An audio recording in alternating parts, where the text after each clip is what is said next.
So last night during Dana White's Tuesday Night Contender Series, there was a 1.5-minute promo purely dedicated to Jon Jones being the GOAT. Dana has been saying he was going to release a video regarding Jon Jones being pound for pound #1 to prove all of the media wrong. I guess that was it. Jon had to know this was coming. Prior to the event, he posted this to X. He wrote, "Watch the Contender Series tonight on ESPN+. Special surprises." After the promo aired, Jon posted this. It says the GOAT. He wrote the eyes emoji and added the UFC and Dana White.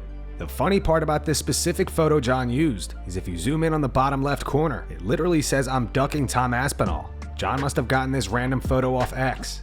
Here's what Dana had to say about this at the press conference afterwards. I don't know how long we need to talk about it, but couldn't help but notice the Jon Jones promo that ran tonight.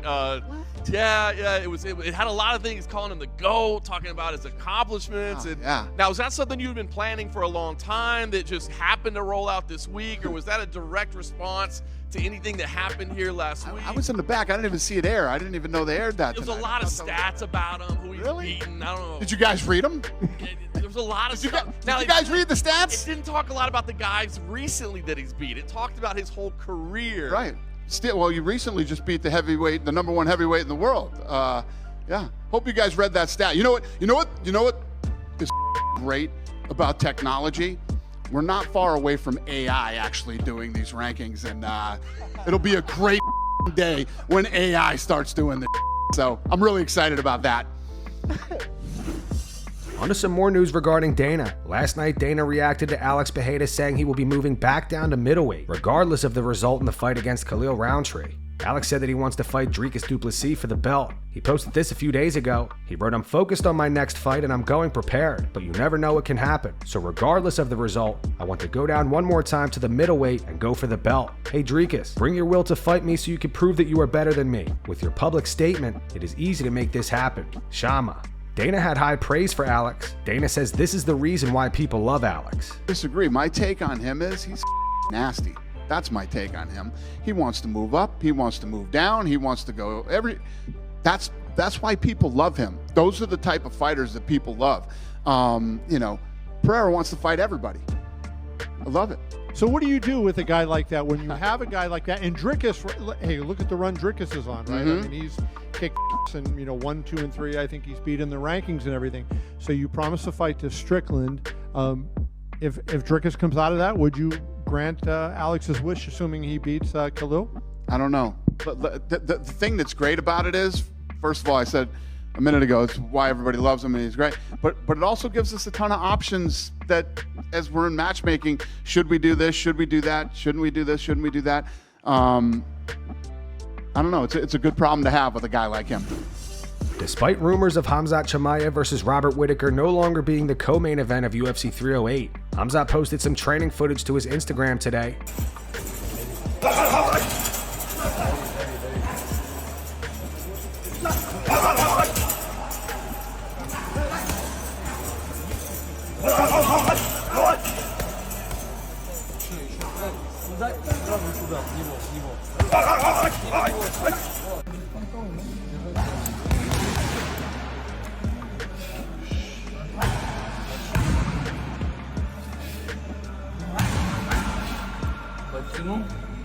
A few days ago, if you went to the UFC official website, it had Cyril Gane versus Alexander Volkov slated as the new UFC 308 co-main event. However, they have since changed it back to Khamzat versus Rob. People assumed the fight had to be moved down because Khamzat didn't want to fight 5 rounds. However, still no official announcement or clarification from the UFC.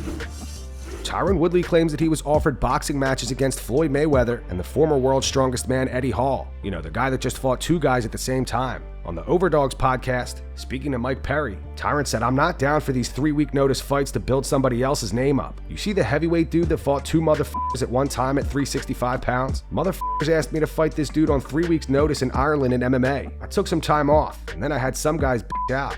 I was supposed to fight Floyd Mayweather in June. It was never supposed to be John Gotti. That fight was me originally. I was supposed to fight KSI in January last year. He flaked out and took Dylan Dennis. I got offered to fight you, Mike. I'm pretty sure you got offered to fight me. I said I'm not fighting my dog for no f***ing peanuts. If we was gonna fight for real, we would have fought in the UFC, and that's a hard fight. He at the top of the game. Nate and I have already kind of been talked about fighting on several times behind the scenes. I thought Nate and I boxing would make a lot of sense, or to be honest, I really kind of want to fight Nick. Nick was the original OG. He's fighting Vicente Luque, which is not a great fight for him. Luque, it's a tough fight.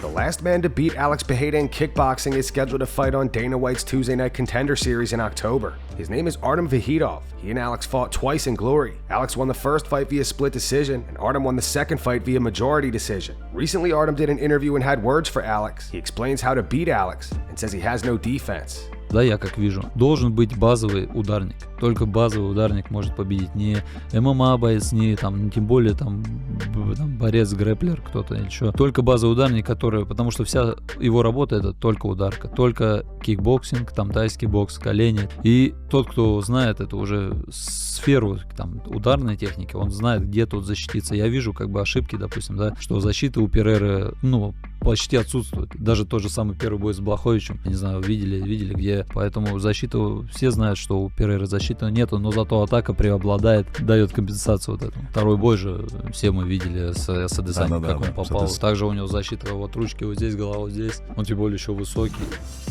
Alexa Grasso says her relationship with Valentina Shevchenko is in a really weird place ahead of their trilogy at UFC 306. Speaking to MMA Junkie, Grasso said, "We've been so many times together, all through the show. We had a lot of face-offs, again and again and again. I don't know. It's really, really weird. I can tell it's really weird. But at the end of the day on fight week, on the day of the fight, things change. We're going to try to kill each other, and that's the most important thing. It's really cool to be able to meet with her more. We were able to do a lot of stuff together. She has done so much and is a really big inspiration to be in this stage and doing these things, making history. We are doing something really cool. The first women's trilogy. The first fight was amazing. The second fight was so amazing. You can expect the third fight is going to be a hell of a fight. She has a style where she waits too much. She's just going back and back and back. I don't think that's a good idea if you want to get your belt back. I don't think that's the way to do that. If you want the belt, you have to go for it. I would love that. I love to exchange. I love battles. But she has a fighting style where she's going back, back, back. I'm not sure that's going to work. I know exactly what I need to do to secure my win. I hope that she could do more exchanges and go forward and chase the belt. Sean O'Malley reveals he has been sparring more than usual leading up to the Merab fight. Sean says this camp he has 0 nagging injuries. Did more sparring than really usual, huh? I think, well, we did more sparring because I didn't have any little nagging injuries. Every time we spar, you risk kicking an elbow, you risk tweaking your back, tweaking your rib, hurting your hand, getting a cut. You just risk. Every time you spar, it's a little bit risky, even with good training partners. This camp, I kicked a little elbow like 5-6 weeks ago, hurt my foot a little bit, healed up in 2 days, and got through sparring fresh, feel good. I mean, it shows how durable your body's getting too, because for the sparring, it's not like we're sparring buddies. It's like, okay, I sparred this guy. It's got sparring guys you've never even seen shadowbox before. Bringing them in, fresh guys to mimic him. So I was 5-5, fresh guy each round.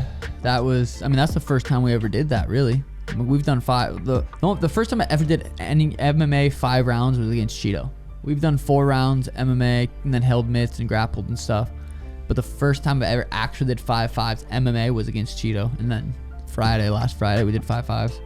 Yeah. Because we just, it's, you know, you were in the 5th round after doing 4 rounds, fresh people. It's just like your heart rate's high. You don't want to risk any injury at that point. So we were always just cautious and just did hard mitts and aerodyne sprints and grappled. And it was impressive. I mean, to me, it's just like you go into a sparring where you're sparring fresh guys and your first 2 rounds don't go the greatest. Like, they're not your best rounds. And you're battling these mental demons, knowing you have 15 more minutes with fresh guys. It's like, but you came back and your 4th and 5th was your best rounds. I was like, God, I was glad my amateurs got to see that. Chael Sonnen believes Sean O'Malley is the biggest star in MMA over Conor McGregor. On his YouTube channel, Chael said O'Malley is the biggest star in our sport right now, and Red Panty Night is still real. Conor's not in the sport. He's not even licensed. Conor could not walk in and fight tonight if he wanted to. I'm just sharing with you. Who's in the sport? It's one of those things. Conor has more of a claim to this sport right now than George St. Pierre or Khabib. In fact, St. Pierre and Khabib have attended more UFCs in the last year than Conor. I say that because when you're O'Malley and you're out there working double and triple time, you're making sure that you're in the main event because of things you're doing outside the octagon. And whoever gets put in that passenger seat with you, regardless of what they've done, that's not why they're there. They're there because you're there. They're in the main event because you drove to the front of the line. And there's an irritation, and I could call it a resentment. But there is an irritation when that person is not upholding their end of the deal. which is every interview I do, you do. I do 5 interviews at 6 a.m., you do 5 interviews at 6 a.m. It doesn't work that way. That's not how this goes. I'm just sharing for you as you start to get irritable, as the stress starts coming in, as the fight starts getting closer, as you start getting those pounds off, and this starts to get more real, and you start to realize the risk that you have and the distractions that came along because of the pressure and the expectations put on you. Oh, by the way, you're not even favored to win this match. That guy is. That guy is favored to win this match, and that guy appears to be a little more buckled down and focused because he's not having some of these other distractions, and he's not having them because he's not good at doing them. I am, and they're asking me first, and I keep on saying yes, and it's one of these things that can bother you. I feel that O'Malley, as the biggest star, who's the hardest working guy outside of the cage that the division has ever seen, top 5 in sports history, he might be number 1. He is a top 5 in history of the hardest working guys outside of the cage. For him to have landed this rocket ship in this position and whoever gets in the passenger seat, and now you're telling me the odds makers believe that he's 2.5 times more likely to lose than he is to win, and even if he wins, he draws into the guy with a similar disastrous style. That is a lot for a young man to take on, but that seems to be exactly where O'Malley does his best work. That seems to be when the house is on fire and he's right on the edge and people aren't believing him, and he's got to stay sharp, and if he's not sharp, he's going to fall into a bed of needles. That seems to be where Sean O'Malley performs his finest. Robert Whittaker has high praise for Gilbert Burns ahead of his fight with Sean Brady this weekend at UFC Vegas 97. Rob thinks Gilbert is one of the best MMA grapplers of all time. I think Gilbert Burns is one of the best MMA grapplers of all time. Like, he's phenomenal at grappling, period. But in terms of MMA grappling, I think he's one of the best of all time. The loss against Bilal, his shoulder, he tore his shoulder cuff or whatever. That's right. And it was an ugly fight. It was in the first he did it, and it was an ugly fight from then on. Okay, and he had also rushed getting into that fight. He took it like 4 weeks or 3 weeks straight after. Correct me if I'm wrong. Probably am. But I know it was a quick turnaround that. And then with the JDM fight, he was winning. Until he took a knee to the dome, right? Yeah. But he was winning. So, I thought he was looking good up until that point. So, I don't know.